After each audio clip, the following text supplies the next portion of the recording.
Silakan Kak Minar.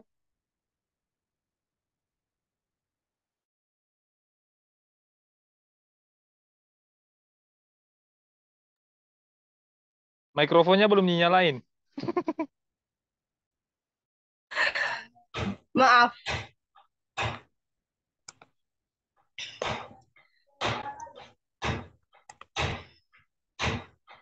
Baik, mari kita memulai ibadah kita.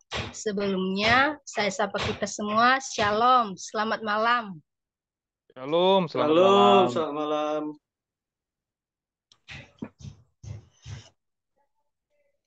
Puji Tuhan, pada malam hari ini kita bisa beribadah walaupun melalui virtual. Tetapi saya yakin dan percaya kita semua tidak bosan-bosannya untuk memuji Tuhan.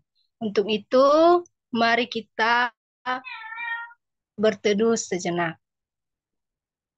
Berdoa dimulai.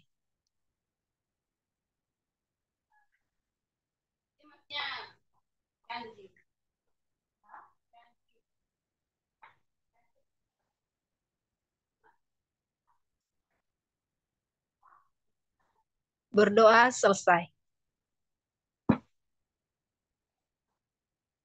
Untuk itu, mari kita mengangkat lagu pujian. Berkat kemurahan-Mu.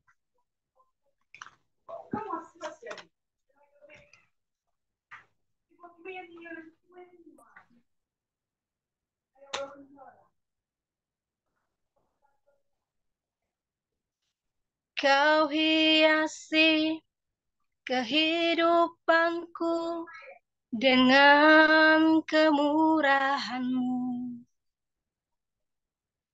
Kau rancangkan masa depanku penuh dengan harapan. Aku ada saat ini. Aku ada saat ini. Semuanya karena kasih-Mu. Aku hidup hari ini. Aku hidup hari ini, semua berkat kemurahan-Mu. Terima kasih, Yesus. Engkau sangat baik, teramat baik bagiku. Kita mengangkat pujian ini dari atas dengan sungguh-sungguh. Kau hiasi kehidupanku dengan kemurahan-Mu. Kau rancangkan masa depanku penuh dengan harapan. Aku ada saat ini. Aku ada saat ini, semuanya karena kasih-Mu. Aku hidup hari ini, semua berkat kemurahan-Mu. Terima kasih, Yesus. Engkau sangat baik, teramat baik bagiku. Aku ada saat ini. Aku ada saat ini, semuanya karena kasih-Mu. Aku hidup hari ini, semua berkat kemurahan-Mu. Terima kasih, Yesus. Engkau sangat baik, teramat baik bagiku. Engkau sangat baik, teramat baik bagiku. Baik, doa pembukaan kepada saudara kami, Kak Alius, untuk membawakan kita di dalam doa. Kita berdoa. Terima kasih ya Tuhan, kami bersyukur pada malam hari ini kami akan menaikkan ibadah kami kiranya Engkau berkati ibadah ini ya Tuhan dari awal pertengahan hingga selesai nanti. Kami juga berdoa ya para hamba-Mu yang ambil bagian pelayanan, baik yang kami pujian ya Tuhan, yang juga yang pembicara yang menyampaikan firman-Mu dan juga berdoa syafaat.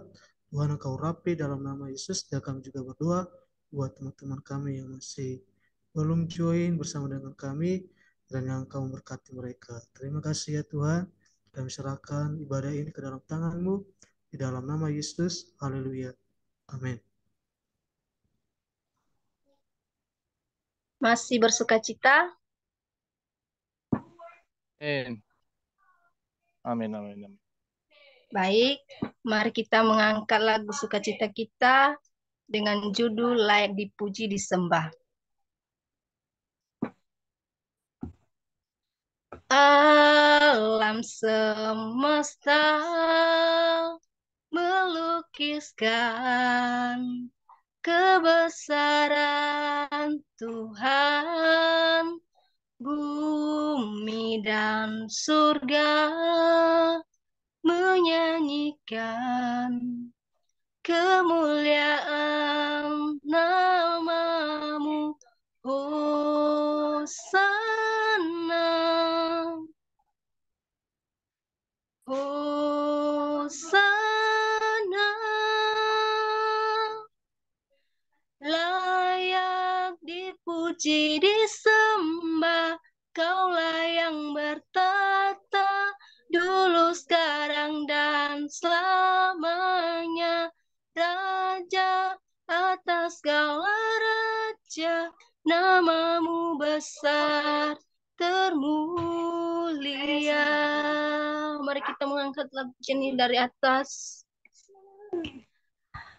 Alam semesta melukiskan kebesaran Tuhan, bumi dan surga menyanyikan kemuliaan nama-Mu, Hosana,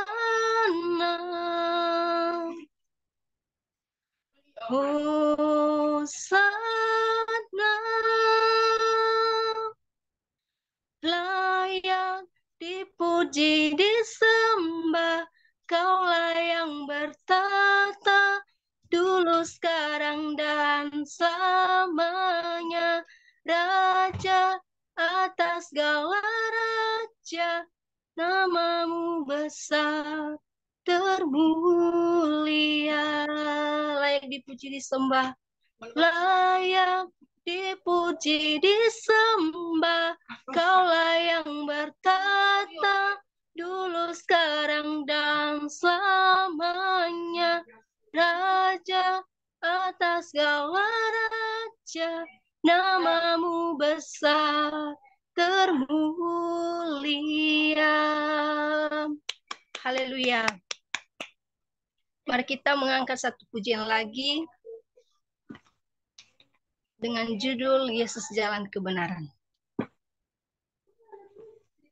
Aku jalan kebenaran dan jalan kehidupan, itulah Yesus katakan.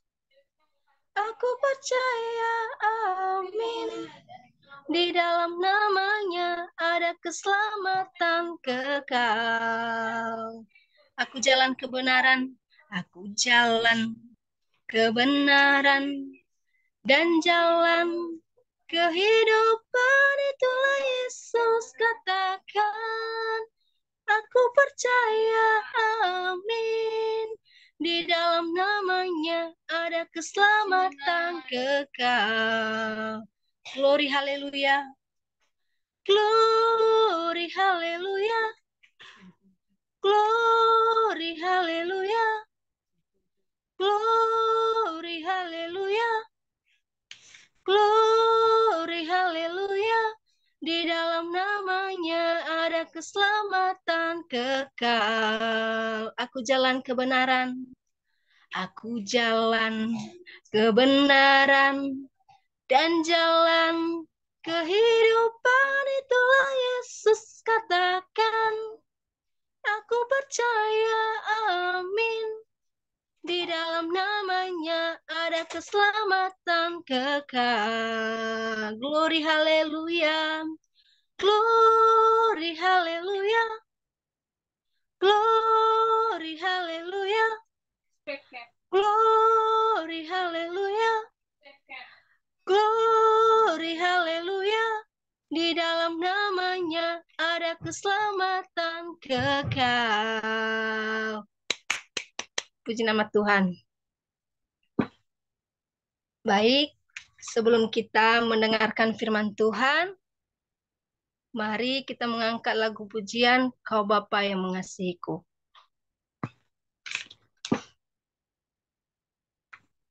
Kau Bapa yang mengasihiku, kuasa-Mu memulihkanku,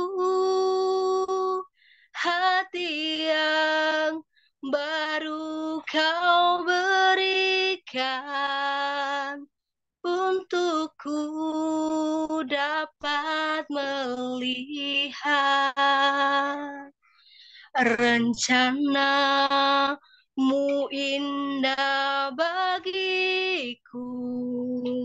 Kau ada di setiap jalanku, hatiku haus dan lapar akan Engkau. Kaulah segalanya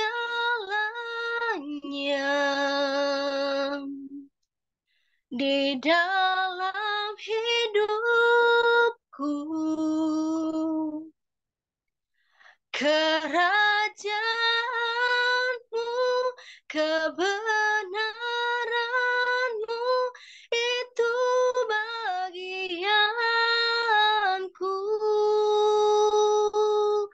Kaulah yang ku pandang selama hidupku, mengasihimu, memuliakanmu, Bapa dan Rajaku. Bersatu di dalam doa. Kami bersyukur ya Tuhan atas kasih dan karunia-Mu kepada kami.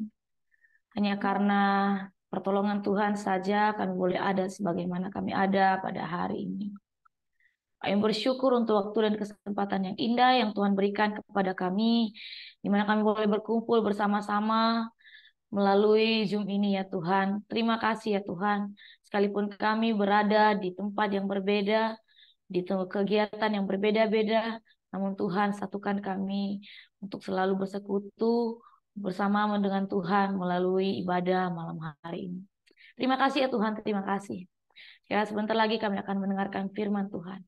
Kami rindu Tuhan hadir dalam setiap hati kami, hadir dalam setiap pikiran kami, hadir dalam setiap jiwa kami. Biarlah Roh Kudus Tuhan yang memimpin setiap kami.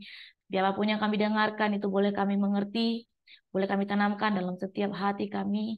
Biarlah Roh Kudus Tuhan yang memberikan kami pemahaman, sehingga apapun yang kami dengarkan itu boleh menjadi berkat dalam kehidupan kami. Hamba-Mu yang akan menyampaikan firman-Mu, menyerahkan diri ke dalam tangan-Mu. Hamba bukan siapa-siapa, hanya hamba memiliki banyak kelemahan yang tidak bisa berbicara. Namun hamba mohon pertolongan Tuhan, bila apapun yang hamba berkatakan, semuanya seturut dengan kehendak Tuhan.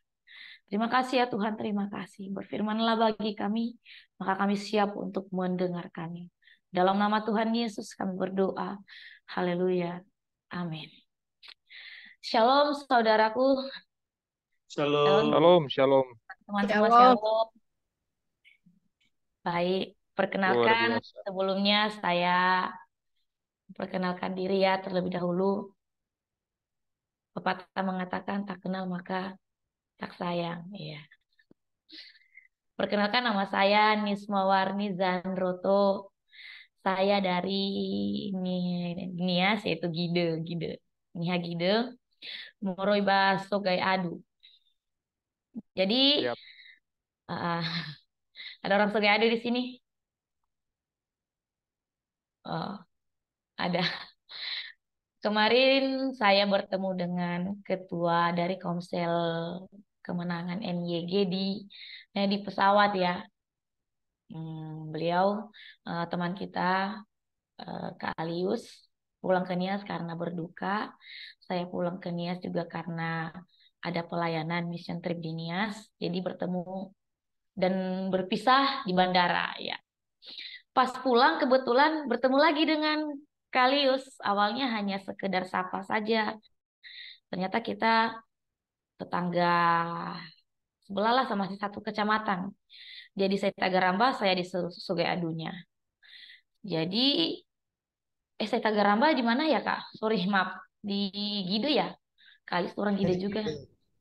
gitu. Gide ya. Saya Sungai Adunya. Nah, jadi pas pulang kita bertemu di pesawat. Kita satu pesawat lagi. Nah, kebetulan ya. Dan kita ya kita sharing tentang pelayanan dan lain sebagainya. Dan setelah sampai di Jakarta, Kak Alius bilang, Kak, bisa nggak kalau misalnya nih sharing di Komsel Kemenangan NYG? Ya, saya bilang, ya baiklah. Kalau memang dipercayakan, diberikan kesempatan, saya akan sharing gitu. Nah, sesuai dengan tema yang saya berikan kepada ketua ya kemarin ya, dan juga sekretaris yang kemarin konfir, yaitu terlepas dari jebakan masa lalu. Ya. Adakah di sini yang tidak memiliki masa lalu? Saya percaya bahwa kita semua punya masa lalu ya, pasti mempunyai masa lalu. Dalam Kamus Bahasa Indonesia, masa lalu atau mungkin kita bisa mengenal ya, masa lalu itu adalah suatu peristiwa yang terjadi di masa lalu, di masa lampau ya, suatu masa yang telah lewat ya.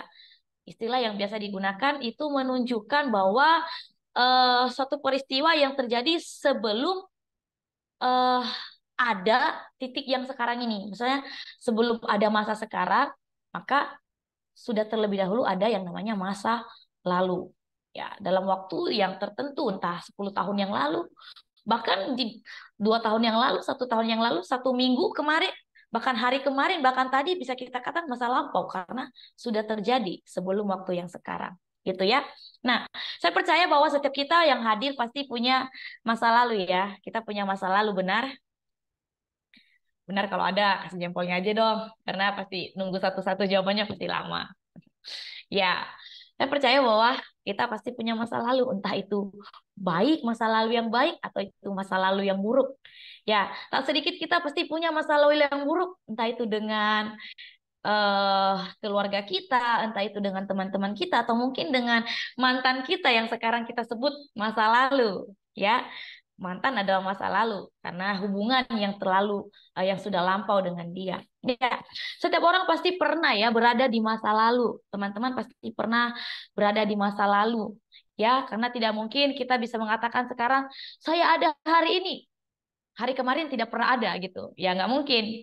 Kita ada hari ini karena hari kemarin ada.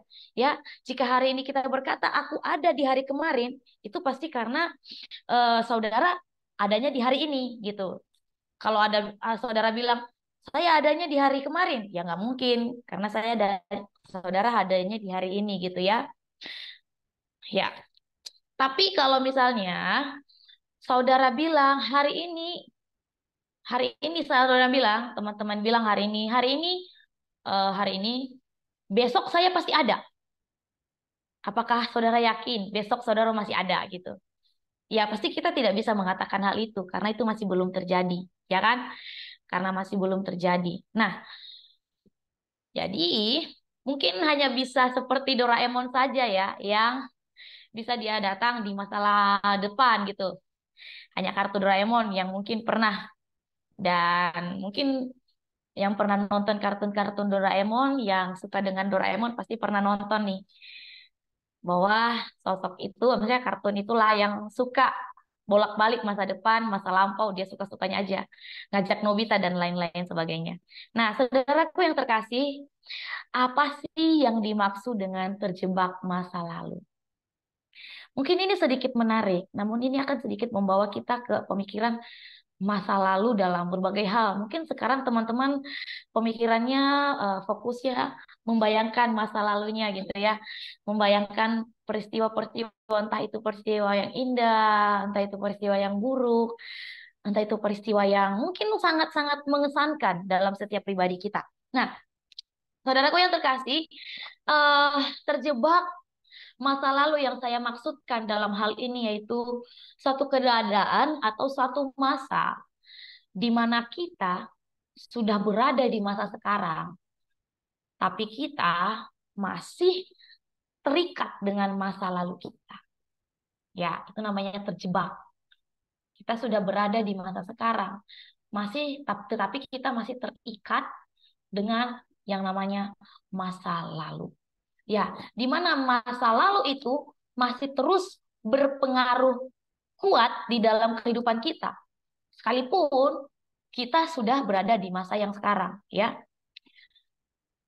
Bahkan mungkin bisa dikatakan bahwa terjebak masa lalu itu bisa dikatakan bahwa bayang-bayang yang ada di masa lalu, ya, itu masih kuat di dalam diri kita. Ya, saya tidak hanya fokus bahwa masa lalu itu adalah masa lalu yang buruk, tidak. Tapi saya fokus untuk dua hal ini, masa lalu yang baik maupun masa lalu yang buruk. Ya, karena bisa saja masa lalu yang baik itu tidak selalu membuahkan suatu masa depan yang baik, tidak. Karena apa? Suatu hal yang baik yang ada di masa lalu, kalau di masa depan dipergunakan dengan tidak benar, maka itu akan menjadi salah satu hal yang buruk dalam kehidupan kita. Nah, saudara itu yang terkasih, jikalau kita lihat ya, saya percaya bahwa kita adalah orang-orang yang percaya dengan Kristus, yang sudah mengakui Kristus, Yesus adalah Tuhan dan Juru Selamat dalam kehidupan kita. Saya percaya bahwa kita adalah pengikut-pengikut Kristus. Tatkala kita melihat, kita mengatakan bahwa kita adalah orang-orang yang sudah dimerdekakan oleh Yesus atas dosa kita. Artinya kita sudah hidup di masa di mana kita sudah dilepaskan dan dibebaskan dari dosa kita. Namun tatkala kita masih hidup dan terjebak di dalam dosa kita yang masa lampau, gitu. Nah, saudaraku yang terkasih, tatkala kita melihat bahwa banyak hari-hari ini ya, hari-hari ini kita bisa melihat, bahkan mungkin kalau kita melihat bahwa aduh salpok nih dengan komen yang di bawah nih, bahwa kita melihat ada ya teman-teman mungkin yang mungkin pernah melihat atau kita merasakan dalam kehidupan kita, kita sudah mengambil bagian dalam pelayanan, ya, kita sudah mengambil bagian di dalam pelayanan, namun kita masih hidup di masa lalu kita. Masa lalu apa sih itu, gitu kan? Apa sih dia? Ya, di dalam dunia pelayanan teman-teman, atau di dalam hal mengikut Kristus, ya, tak jarang ada orang yang masih terjebak dengan masa lalunya. Yang mengatakan bahwa saya sudah menerima Kristus, saya sudah dibebaskan dari dosa. Saya sudah melepaskan semua dosa saya di masa lalu. Segala apapun yang mengikat saya di masa lalu, baik itu kepahitan, baik itu perbuatan-perbuatan yang tidak Tuhan inginkan di masa lalu, bahkan mungkin pribadi saya, ya, atau karakter saya yang tidak Tuhan senang, saya sudah tinggalkan semua. Sekarang saya fokus. Namun terkadang tanpa kita sadari bahwa hal-hal yang di masa lalu kadang masih terikat dalam kehidupan kita. Ya, orang-orang yang mungkin melayani Tuhan, ya, tak jarang berasal dari suatu peristiwa di masa lalu, punya background-nya tersendiri, ya.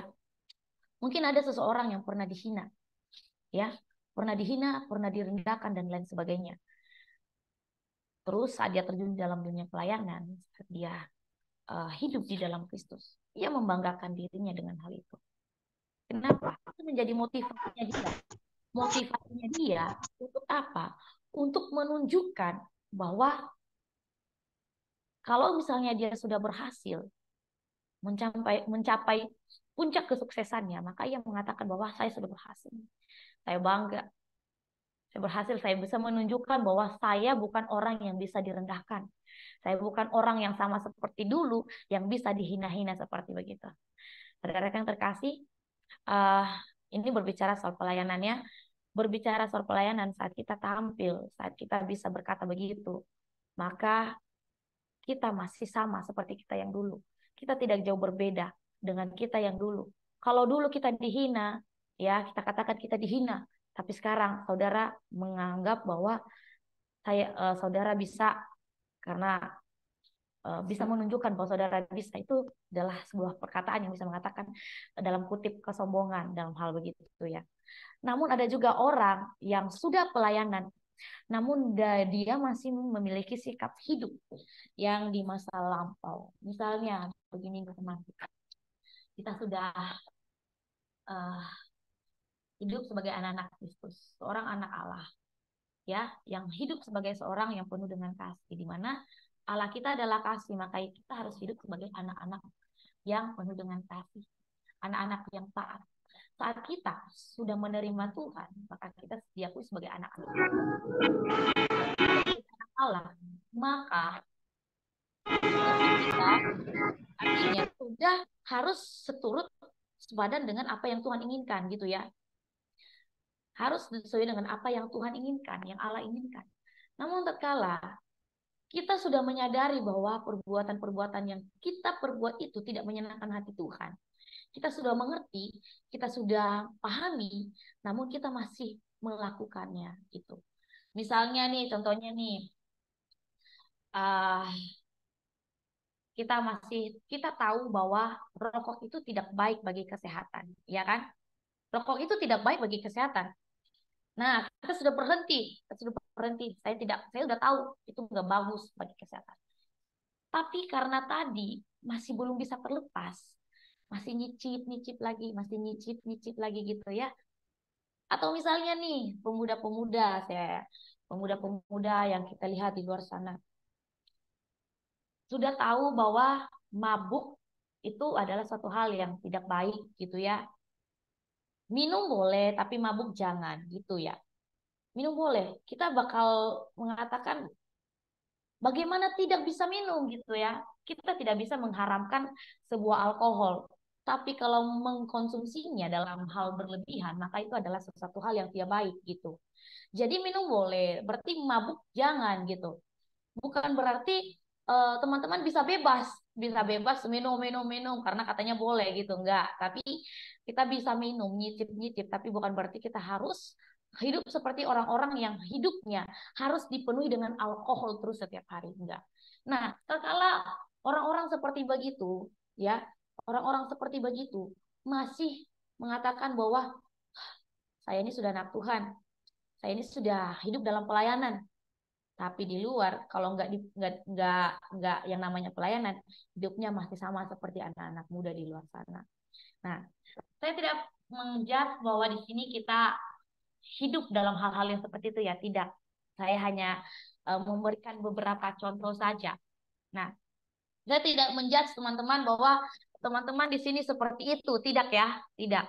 Tapi kita pasti pernah melihat, bahkan sudah pernah menyaksikan, bahkan mendengar tentang orang-orang yang seperti begitu. Nah, saudaraku yang terkasih, hari ini, pada malam hari ini, seperti yang saya sampaikan, tema yang saya berikan, yaitu terlepas dari jebakan masa lalu. Dalam Alkitab, ada seseorang yang mungkin dia sudah familiar, sudah sering kita dengar, ya. Dia bukanlah sosok yang asing, sudah sering dengar tentang dia. Namun kita coba melihat dari sisi yang lain tentang dia hari ini. Yaitu seorang tokoh dalam Alkitab, namanya ialah Paulus. Siapa sih di sini yang tidak pernah kenal dengan, yang tidak pernah mendengar yang namanya Paulus? Pasti pernah ya. Paulus adalah tokoh yang sangat terkenal. di Alkitab, karena sebagian dari kitab Perjanjian Baru adalah sebagian besar tulisan-tulisan dari dia. Dia yang tulis. Bahkan kesaksian tentang kehidupannya kalau kita baca di Kisah Para Rasul itu sangat menarik. Dia adalah seorang tokoh Alkitab yang dahulunya adalah seorang Yahudi yang memberantas habis orang-orang yang percaya kepada Yesus. Nah, siapakah sebenarnya Paulus ini lebih dalam? Saudara yang terkasih, mari kita baca dari Filipi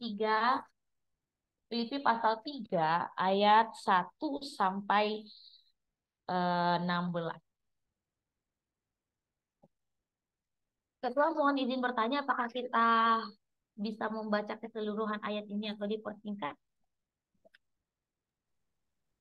Apa-apa saja lah. Bagaimana? Gak harus baca semua yang Nggak harus ayat. semua ya? Oh iya. Baik, baik. Baik, untuk mempersingkat waktu saja ya, teman-teman. Kita baca dari ayat yang keempat B, 4B sampai ayat yang 13 deh. Ya, dari 4B sampai ayat yang ke-13. Saya akan baca dan teman-teman bisa mengikutinya ya. Gak usah di Firman Tuhan dari Filipi 3 ayat 4B sampai 13. Demikian.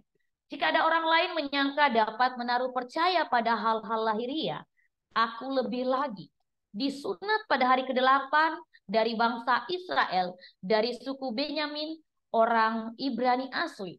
Tentang pendirian terhadap hukum Taurat, aku orang Farisi. Tentang malaikat. Ulang, tentang kegiatan aku penganiaya jemaat. Tentang kebenaran dalam mentaati hukum Taurat, aku tidak bercacat. Tetapi apa yang dahulu merupakan keuntungan bagiku, sekarang kuanggap rugi karena Kristus. Malahan segala sesuatu kuanggap rugi karena pengenalan akan Kristus Yesus, Tuhan lebih mulia daripada semuanya. Oleh karena dialah aku telah melepaskan semuanya itu dan menganggapnya sampah, supaya aku memperoleh Kristus dan berada dalam Dia, bukan dengan kebenaranku sendiri karena mentaati hukum Taurat, melainkan dengan kebenaran karena kepercayaan kepada Kristus, yaitu kebenaran yang Allah anugerahkan berdasarkan kepercayaan. Yang kukehendaki ialah mengenal Dia dan kuasa kebangkitannya dan persekutuan dalam penderitaannya, di mana aku menjadi serupa dengan Dia dalam kematiannya, supaya aku akhirnya beroleh kebangkitan dari antara orang mati. Bukan seolah-olah aku telah memperoleh hal ini atau telah sempurna, melainkan aku mengejarnya. Kalau aku dapat juga menangkapnya, karena aku pun telah ditangkap oleh Kristus Yesus. Saudara-saudara, aku sendiri tidak menganggap bahwa aku telah menangkapnya, tetapi ini yang kulakukan. Aku melupakan apa yang telah di belakangku dan mengerahkan diri kepada apa yang di hadapanku. Ditambah dengan ayat 14, dan berlari-lari kepada tujuan untuk memperoleh hadiah, yaitu panggilan surgawi dari Allah dalam Kristus Yesus. Diberkatilah setiap kita yang telah membaca dan mendengarkan firman Tuhan ini, dan terpujilah nama Tuhan yang mempunyai firman. Saudaraku yang terkasih, berbicara tentang Paulus. Seperti yang dikatakan dalam ayat 5 dan ayat 6, Paulus adalah seorang Yahudi. Dia adalah seorang Yahudi yang taat pada hukum-hukum Taurat, ya.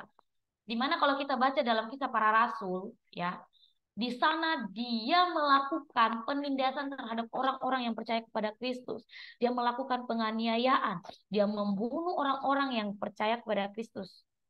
Bahkan melalui peristiwa itu banyak orang-orang yang pengikut Kristus lari, ya, mereka berdiaspora ke berbagai tempat, mereka berpencar ke berbagai tempat. Karena apa? Karena mereka takut dianiaya, mereka takut dibunuh oleh Rasul Paulus.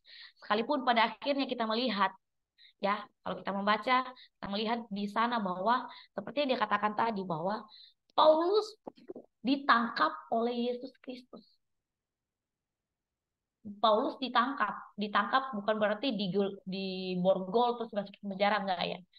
Dia ditangkap, jiwanya ditangkap dan dijadikan sebagai pengikut Kristus. Ya, saudara yang terkasih,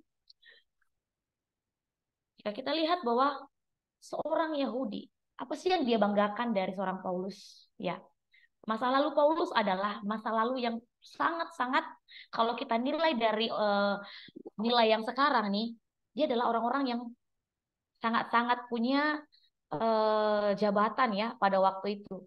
Dia orang berpendidikan tinggi. Dia adalah ahli Taurat. Dia adalah orang yang sangat dihormati pada waktu itu.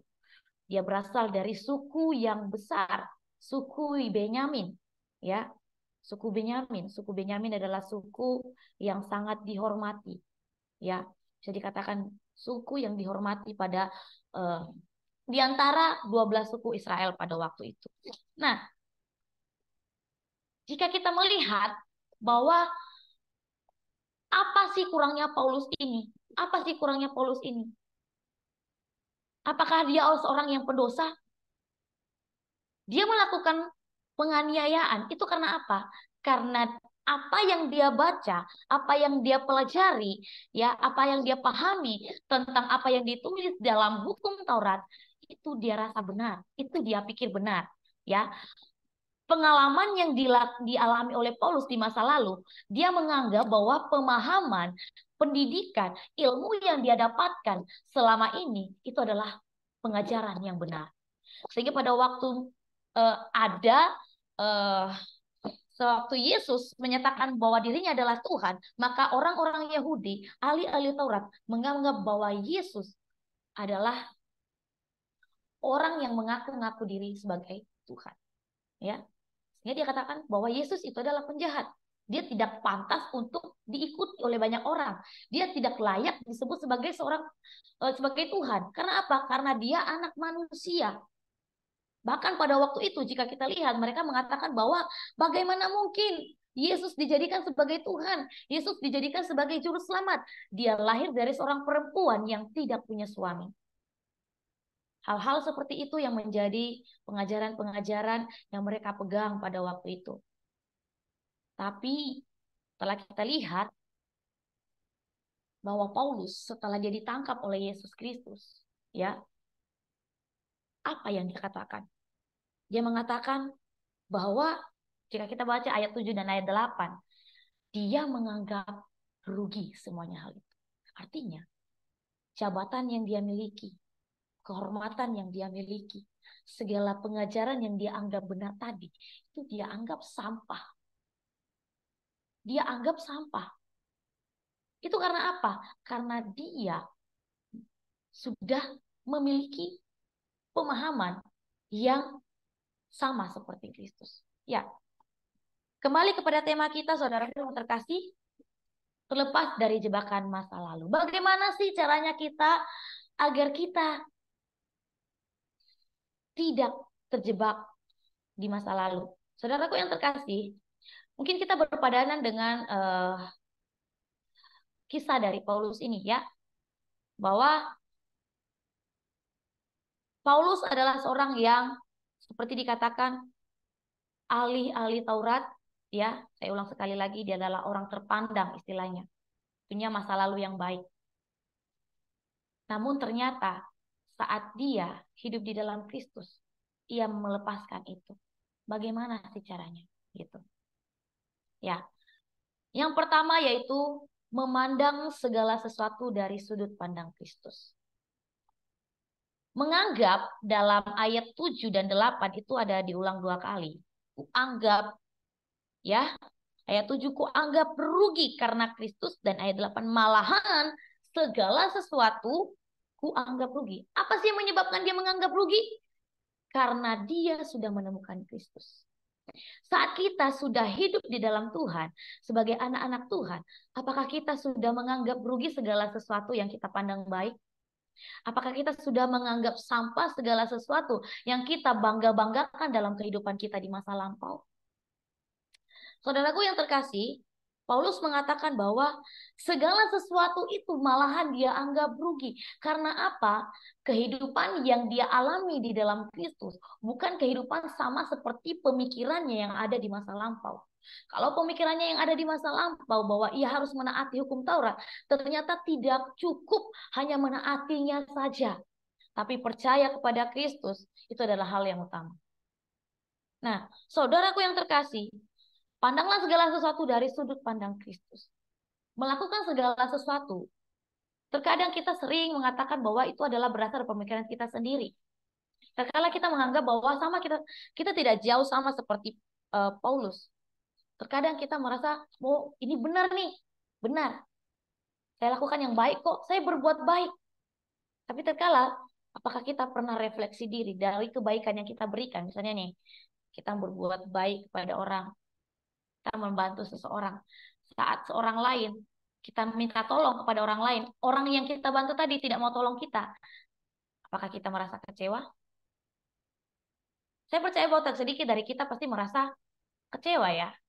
Karena secara manusiawi, kita itu lebih identik dengan orang yang suka, kayak misalnya kita lebih apa yang sudah kita berikan. Kalau kita misalnya sudah berbuat baik, maka kita pun ingin diperlakukan baik kembali.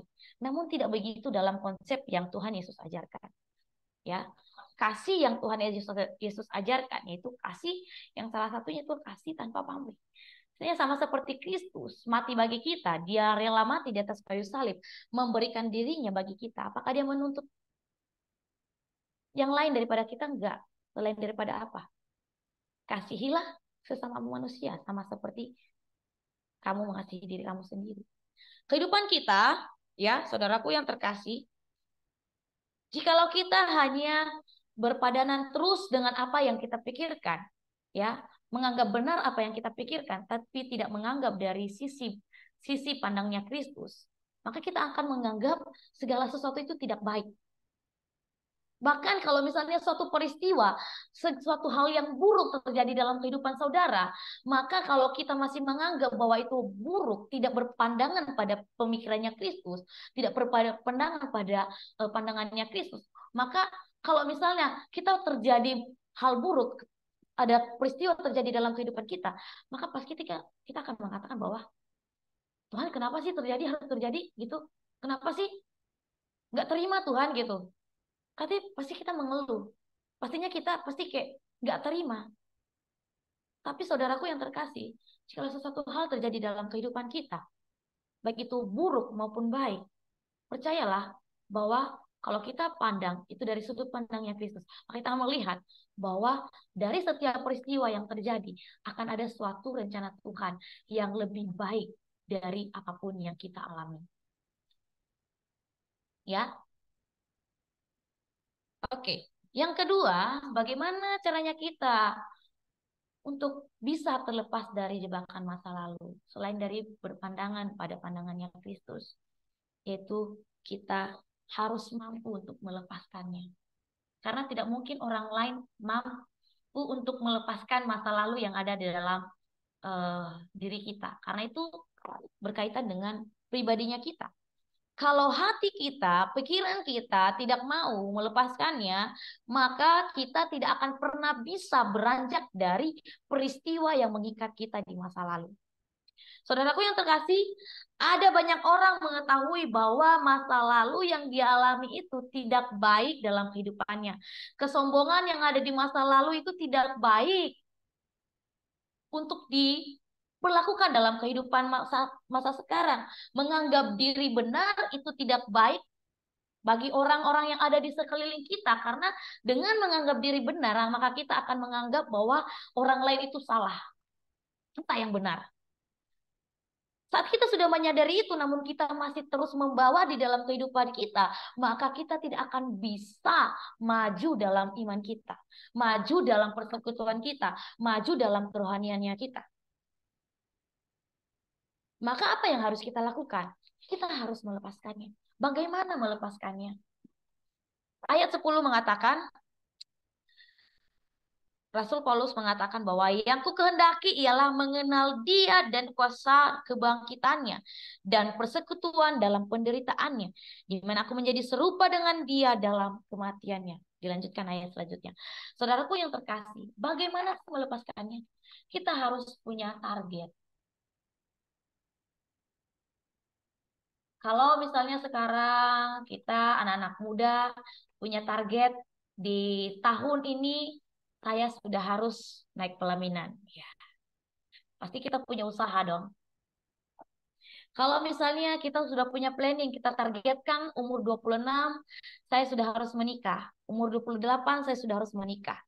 Maka kita pasti punya usaha. Kita punya cara agar target itu bisa kita capai.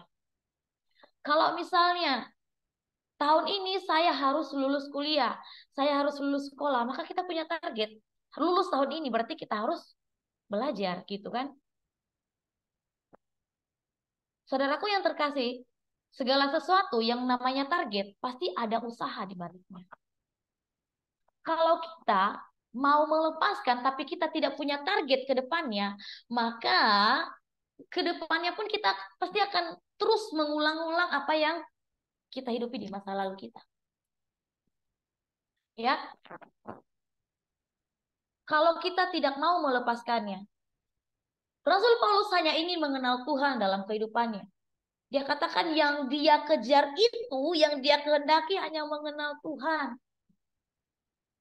Yang dia kehendaki dalam imannya hanya mengenal Tuhan. Dia ingin tahu bagaimana kuasa kebangkitannya dia itu. Nah, itu targetnya dia. Bagaimana kuasa kebangkitannya Kristus dalam kehidupannya. Dia targetkan bahwa dia ingin merasakan itu secara pribadinya saja.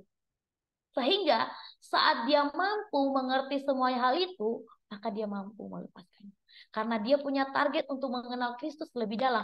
Maka semua jabatannya, semua apapun pemikirannya yang di masa lampau, pemikirannya yang dia anggap benar, segala sesuatu kehormatan yang dia dapatkan di masa lalu, sanjungan-sanjungan yang dia dapatkan di masa lalu, dia tinggalkan. Dia lepaskan. Karena apa? Karena dia tahu bahwa tidak ada yang lebih tinggi kuasanya daripada Kristus. Amin. Paulus menganggap bahwa semuanya itu tidak baik, tidak penting. Sampah semuanya. Apa yang bisa kubanggakan? Paulus di sini menyadari bahwa dirinya itu hanyalah sebagai apa? Tidak ada apa-apanya di mata Tuhan. Kalau dia merasa besar di masa lalu, tapi sekarang dia anggap apa? Dia merendahkan dirinya di hadapan Tuhan. Ya. Dia ingin menjadi serupa dengan Tuhan. Itu targetnya. Kalau kehidupan kita, ya, bagaimana dengan kehidupan kita? Apakah kita sudah memberikan target kita bahwa hidup dekat dengan Tuhan itu adalah target utama dalam kehidupan kita? Mengenal Tuhan lebih dalam adalah sudah menjadi target utama dalam kehidupan kita. Saudaraku yang terkasih, tidak hanya bisa berkata, oh, saya mau mengenal Tuhan, saya ingin dekat dengan Tuhan. Tapi tanpa usaha untuk bisa melepaskan segala sesuatunya. Rela, istilahnya melepaskan jubah dosa yang ada di masa lalu kita. Apapun itu yang mengikat kita, yang menghambat kita dalam pertumbuhan iman kita, maka kita tidak akan pernah bisa maju. Kita tidak akan pernah bisa mendapatkan yang namanya damai sejahtera dalam mengenal Tuhan. Karena apa? Karena kita akan merasa bahwa, misalnya nih begini nih, contohnya, hal contoh nih, setiap hari Senin kan kita pasti ada komsel nih, ada komsel. Ya, kalau orang yang pengen rindu dengan Tuhan, dekat dengan Tuhan, maka dia mampu. Kalau misalnya ada rencana untuk apa, kegiatan yang lain, dia akan utamakan ikut komsel.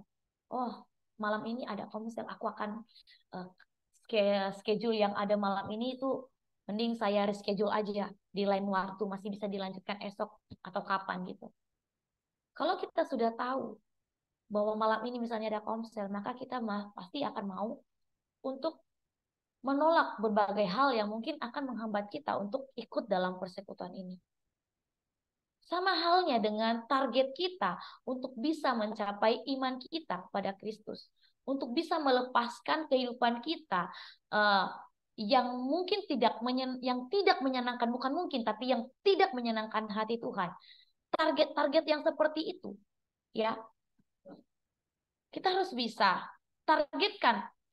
Itu hanya berlaku dalam pikiran kita, misalnya dalam pribadi kita, karena nggak mungkin kita ajak orang lain. Karena kalau kita masih susah untuk mengendalikan diri kita, kalau kita masih susah untuk bisa menguasai diri kita, menguasai hati kita, keinginan kita, lalu bagaimana mungkin kita bisa memberikan mencontoh kepada orang lain, mengajak orang lain untuk bertumbuh bersama-sama dalam Kristus. Jadi begitu, kita harus melepaskannya. Sama seperti Paulus yang pada akhirnya mengatakan bahwa di ayat 12 dia mengatakan bahwa ayat 12 dikatakan bahwa dia mengejar. Kata dia mengejar bukan berarti dia mengejar Kristus untuk dia dapatkan, tapi bagaimana caranya agar dia bisa mendekat dan lebih mendekat dengan Kristus, itu yang dia usahakan. Karena dia katakan tadi di ayat 12 bahwa jikalaupun sekarang ini dia sudah hidup di dalam Kristus, dia menyadari sekalipun dia sudah menjadi pelayannya Kristus, bahwa dia sudah mengakui bahwa Kristus Yesus adalah Tuhan. Dia mengatakan bahwa bukan seolah-olah aku menangkapnya. Aku bukan mencari Tuhan, tapi Tuhan yang mencari aku, Tuhan yang menangkap aku, ya. Bukan aku sudah memperoleh hal itu, tidak. Melainkan dia mengejarnya. Kalaupun dia sudah mendapatkan apa yang sudah dia kejar itu karena apa? Karena Tuhan. Kalau usaha kita yang kita lakukan sekarang ini dalam pertumbuhan kita, misalnya satu hari teman-teman, saudara semua bisa gabung dalam pelayanan, bisa terjun dalam dunia pelayanan, itu bukan karena usaha teman-teman untuk belajar tentang firman Tuhan, untuk berdoa pada Tuhan, bukan dalam hal seperti itu, bukan penilaiannya bukan seperti itu. Tapi karena apa? Tapi karena Tuhan yang berkenan kepada kita atas usaha kita itu. Jadi semuanya itu Paulus balikkan bahwa bukan karena kehebatannya dia. Dia ada sebagai seorang rasul yang menginjili di berbagai tempat, di berbagai negara. Itu bukan karena dia. Itu karena Tuhan yang memberikan kepercayaan kepada dia. Selain pun dahulu dia adalah seorang pendosa. Dosa yang dilakukan oleh Paulus sebenarnya itu sangat fatal. Karena dia menganiaya orang-orang yang percaya kepada Kristus. Dia membunuh. Tapi karena Tuhan, dia mau pakai dia sebagai pelayannya dia, sebagai pelayannya Tuhan. Maka dia dipilih oleh Tuhan. Seberapa dari kita yang punya kerinduan, mungkin beberapa orang ya, saya lihat banyak anak-anak STT di sini ya. Hamba-hamba Tuhan dari berbagai sekolah teologi, banyak di sini saya lihat. Teman-teman mungkin tidak asing kalau dikatakan bahwa terjun dalam dunia pelayanan. Itu istilahnya merendahkan diri, menyerahkan diri sepenuhnya kepada Tuhan. Ya, mengambil bagian dalam pelayanan bukan berarti itu karena kita layak untuk dipakai, karena kita pandai untuk berbicara, karena misalnya kita pandai untuk memimpin pujian, atau karena kita pandai untuk berkata-kata, tidak. Tapi sebelumnya kita pasti berasal dari latar belakang yang mungkin tidak bisa dahulunya. Tapi kalau saudara lihat kehidupan saudara sekarang, kalau saudara bisa lihat, review kembali, ingat-ingat kembali, kalau misalnya dulu saudara bukanlah orang yang bisa berbicara di depan umum. Kalau Tuhan sekarang percayakan saudara bisa berbicara di depan umum. Puji Tuhan. Itu karena apa? Karena Tuhan. Kalau Tuhan pakai saudara bisa memimpin pujian dimanapun, di ibadah-ibadah manapun, itu karena apa? Bukan karena siapa-siapa, itu karena Tuhan. Namun ingat bahwa segala sesuatu yang kita berikan untuk Tuhan itu, yang kita lakukan dalam dunia pelayanannya kita, yang kita lakukan untuk orang-orang di sekeliling kita, bukan karena apa?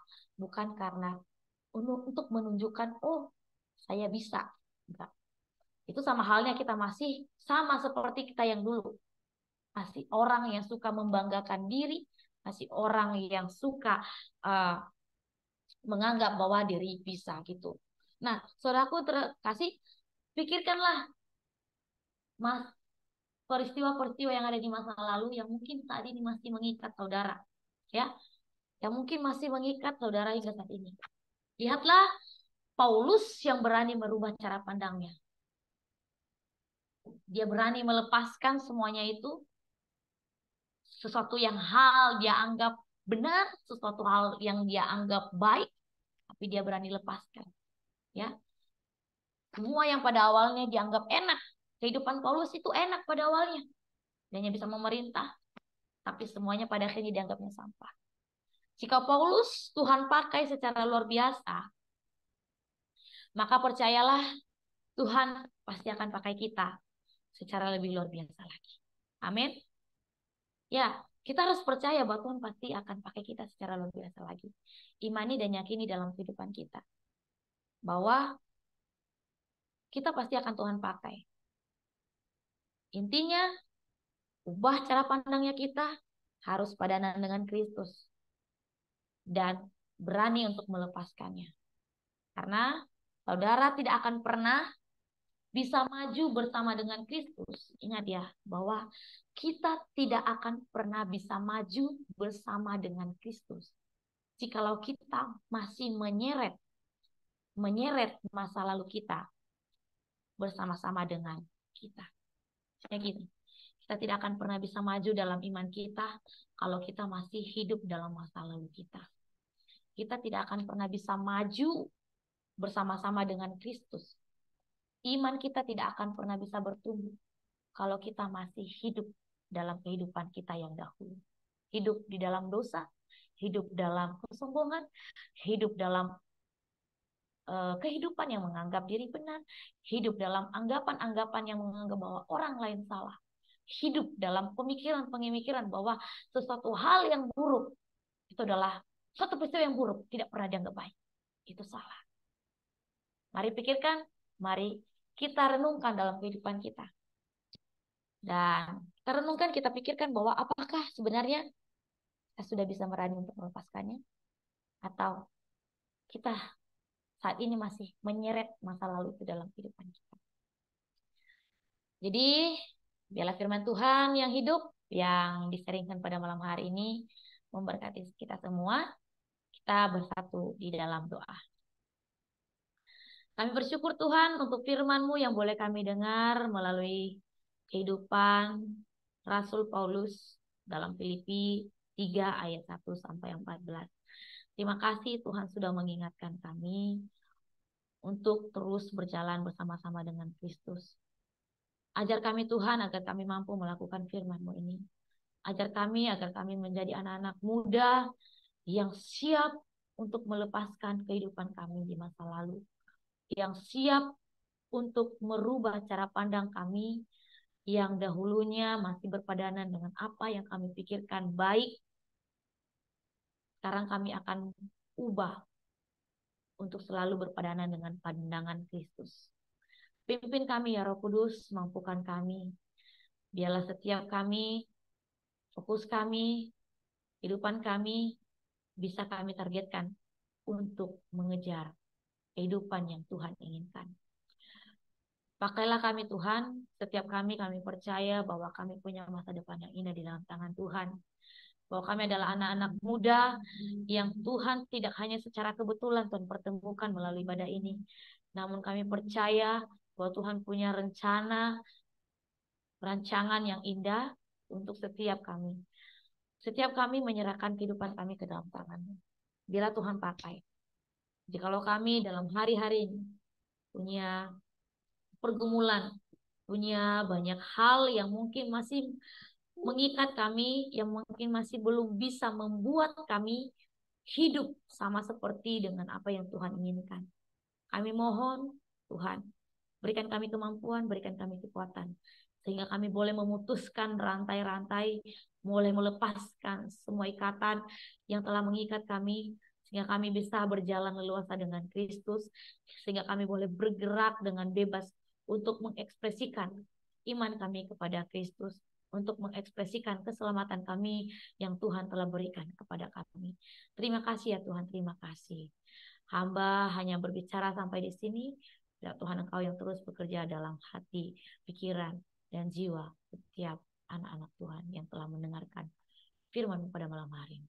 Terima kasih ya Tuhan, terpujilah namamu. Dalam nama Tuhan Yesus kami berdoa, haleluya. Amin. Saya kembalikan kepada pelayan.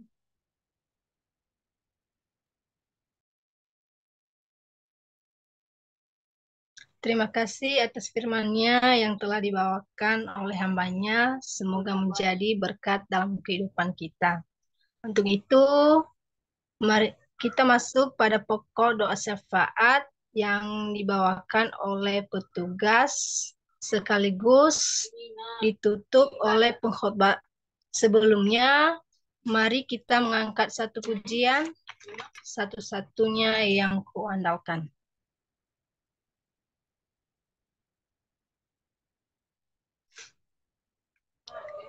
Engkau Tuhan yang setia, waktumu selalu yang terbaik.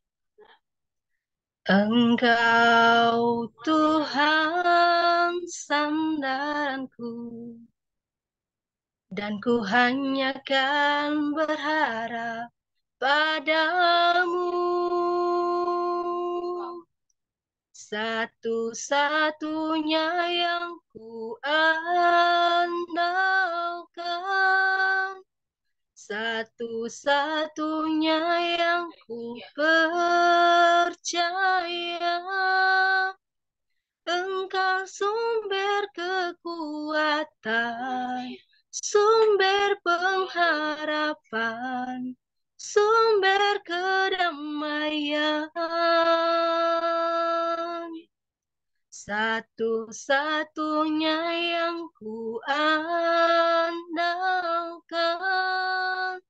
satu-satunya yang ku percaya. Engkau Tuhan memberkati, Tuhan penyembuhku, Tuhan pemulihku. Engkau Tuhan memberkati, Tuhan penyembuhku, Tuhan pemulihku.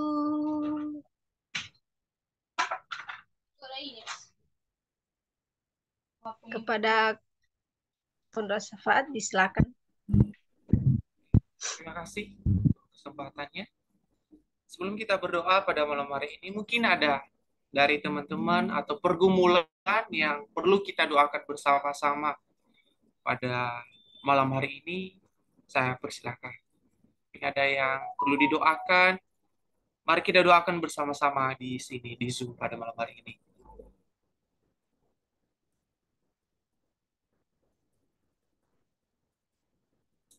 Mungkin dari Bang Stefan, gimana Bang Stefan?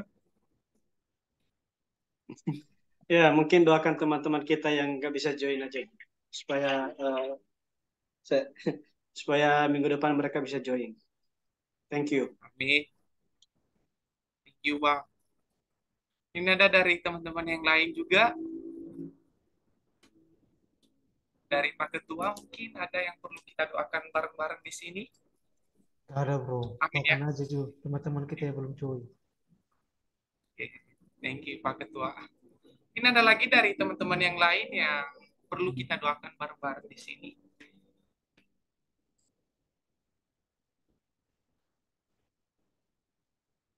Ada amin ya. Kita berdoa bersama-sama pada malam hari ini. Kita tenangkan hati kita berdoa pada malam hari ini. Bapak bersyukur pada malam hari ini atas setiap pertolongan, perlindungan Tuhan yang kami rasakan. Sepanjang hari, sepanjang minggu kami boleh lalui. Banyak kegiatan yang kami lalui. Baik itu perkuliahan, pekerjaan, apapun kegiatan kami, Tuhan telah sertai kami sehingga pada malam hari ini Kami boleh bersama-sama memuji memuliakan nama-Mu ya Bapa. Terima kasih ya Tuhan, terima kasih Yesus. Kami bersyukur pada malam hari ini atas pemberitaan firman-Mu yang telah disampaikan oleh hamba-Mu buat kami semua pada malam hari ini. Kiranya Tuhan berkati sertai hamba-Mu, terlebih setiap cita-cita angan-angannya. Tuhan berkati, Tuhan sertai ya Bapak. Pakai hamba-Mu ini secara luar biasa lagi dalam setiap pelayanan, pekerjaan, apapun itu ya Tuhan Yesus. Tuhan campur tangan buat hamba-Mu ini ya Bapak. Bilanya firman Tuhan yang boleh kami dengarkan dan kami renungkan pada malam hari ini, bilanya kami boleh menjadi pelaku setiap firman-Mu ya Tuhan Yesus. Terima kasih Bapak, terima kasih Yesus. Pada saat ini ya Tuhan kami berdoa buat bangsa dan negara kami, Indonesia tercinta. Kiranya Tuhan sertai berkati bangsa dan negara kami ini ya Tuhan. Berkati setiap para pemimpin yang ada di dalamnya. Bapak Presiden, jajarannya, lebih yang terdekat dengan kami, RT RW. Tuhan berkati mereka, Tuhan sertai mereka, terlebih dalam setiap kepemimpinan mereka. Sehingga di masa kepemimpinan mereka, mereka boleh memajukan bangsa dan negara kami ini ya Bapak. Pakai mereka secara luar biasa lagi ya Tuhan Yesus. Terlebih rencana di 2024 dalam pemilihan pemimpin yang baru. Kiranya Tuhan yang campur tangan, sehingga apa yang dilaksanakan di 2024 ini nanti boleh sesuai dengan kehendak-Mu dan pemimpin kami boleh memimpin bangsa dan negara kami ini ya Tuhan Yesus. Terima kasih ya Tuhan, terima kasih ya Bapak. Kami juga berdoa ya Tuhan buat gereja yang ada di seluruh Indonesia, lebih yang seluruh dunia. Kiranya Tuhan berkati gereja-gereja yang ada di Indonesia ini ya Bapak. Sehingga melalui gereja-gereja yang ada pada saat ini, boleh membentuk setiap orang-orang yang mau mengiring Engkau ya Tuhan Yesus. Berkati setiap para hamba-hamba Tuhan, para pelayan yang ada di dalamnya, para pendeta, apapun itu ya Tuhan Yesus. Tuhan sertai berkati ya Tuhan mereka, sehingga keberadaan mereka di gereja mereka masing-masing boleh dipakai secara luar biasa lagi. Terima kasih Bapak, terima kasih Yesus. Kami juga berdoa buat NYG atau Nias Youth Generation pada saat ini ya Bapak. Pakai secara luar biasa lagi para pemimpin, para ketua, bendahara, wakil ketua, sekretaris, apapun yang menjadi pemimpin yang ada di dalamnya. Tuhan berkati mereka, Tuhan sertai mereka di masa ini ya Tuhan Yesus. Terlebih dalam setiap pelayanan mereka, terlebih setiap cita-cita mereka, pakai mereka secara luar biasa lagi ya Tuhan Yesus. Hamba-hambamu yang boleh melayani di dalamnya ya Tuhan Yesus. Terlebih di Komsel kami, NYG, Nias Youth Generation Kemenangan ya Tuhan Yesus. Berkati ya Tuhan ketua kami, wakil ketua, dan seluruh pemimpin yang ada di dalamnya. Terlebih anggota-anggota yang ada di dalamnya ya Tuhan Yesus. Pakai secara luar biasa lagi ya Tuhan Yesus. Sehingga mereka boleh melakukan yang terbaik di dalam Komsel kami ini ya Tuhan Yesus. Terima kasih Bapak, terima kasih Yesus. Kami juga berdoa buat anak yatim piatu dimanapun mereka berada pada saat ini ya Tuhan Yesus. Kiranya Tuhan berkati mereka, berikanlah mereka tenang, kesenangan ya Tuhan Yesus, dimanapun mereka, penghiburan, sehingga mereka boleh melakukan yang terbaik sesuai dengan kehendak-Mu ya Bapa. Terima kasih ya Bapak, terima kasih Yesus. Kami juga berdoa buat para misionaris yang tersebar di seluruh Indonesia, terlebih di pelosok-pelosok ya Tuhan Yesus. Berkati mereka ya Tuhan Yesus, sertai mereka, sehingga keberadaan mereka boleh diterima dimanapun mereka berada ya Tuhan Yesus. Pakai mereka secara luar biasa lagi ya Tuhan Yesus. Sehingga keberadaan mereka banyak orang-orang yang mau mengikut Engkau ya Tuhan Yesus. Banyak orang-orang yang percaya dengan Engkau ya Tuhan Yesus. Terlebih saudari-saudara kami, orang Islam ya Tuhan Yesus. Ketuklah hati mereka, sehingga mereka boleh percaya dan bahwa Engkau adalah satu-satunya penyelamat mereka ya Tuhan Yesus. Terima kasih Bapak, terima kasih Yesus. Kami juga berdoa buat teman-teman kami yang belum sempat hadir pada malam hari ini. Apapun yang menjadi kegiatan mereka, apapun yang menjadi pekerjaan mereka pada malam hari ini, Tuhan sertai, berkati mereka ya Tuhan Yesus. Sehingga minggu depan kami boleh bersama-sama melalui Zoom pada malam hari di minggu depan yang akan datang ya Tuhan Yesus. Terima kasih Bapak, terima kasih Yesus. Terlebih kami yang boleh hadir pada malam hari ini ya Bapak. Engkau sertai berkati kami, apapun yang menjadi pergumulan kami, apapun yang menjadi cita-cita kami, Tuhan sertai berkati ya Tuhan Yesus. Tuhan yang campur tangan sehingga apa yang menjadi pergumulan cita-cita kami, Tuhan yang bukakan jalan ya Tuhan Yesus. Terima kasih Bapak, terima kasih Yesus. Terlebih setiap kami yang perkuliahan, terlebih yang dalam pekerjaan, Tuhan campur tangan sehingga apa yang kami laksanakan setiap harinya, Tuhan yang beserta kami ya Tuhan. Terlebih kesehatan kami serahkan ke dalam tangan-Mu ya Bapa, sehingga kesehatan kami boleh ada dalam nama Tuhan Yesus Kristus. Terima kasih Bapa, terima kasih Yesus. Inilah doa kami sempurnakan hanya di dalam nama Tuhan Yesus Kristus. Haleluya. Amin.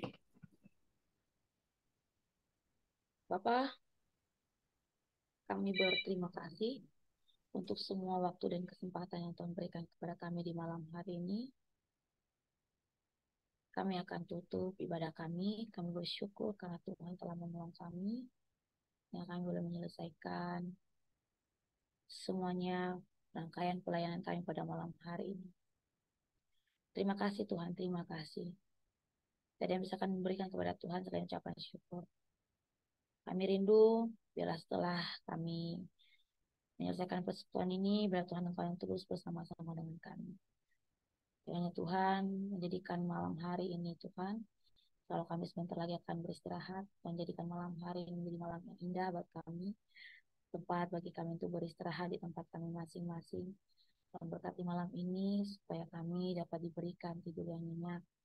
Setiap tempat yang kami tempatin untuk tidur, Tuhan kiranya Engkau yang berjaga-jaga, malaikat Tuhan berjaga-jaga atas sekeliling kami, sehingga tidak ada satupun kuasa yang bukan daripada Tuhan mampu menembus setiap kami, sehingga kami beroleh kenyamanan dalam tidur kami. Terima kasih Tuhan, terima kasih Tuhan untuk kehidupan kami, langkah demi langkah kami selanjutnya. Tuhan Engkau memberkati, menyerahkan seluruh masa depan kami ke dalam tangan Tuhan. Tuhan Engkau menjadikan kami kepala dan bukan ekor. Engkau menjadikan kami naik dan bukan turun. Terima kasih ya Tuhan, terima kasih. Damai sejahtera yang daripada Tuhan yang menjadi bagian daripada setiap kami dan sukacita yang daripada Roh Kudus itu boleh ada dalam diri kami. Terima kasih Tuhan, terpujilah nama dalam nama Tuhan Yesus. Kami berdoa. Haleluya.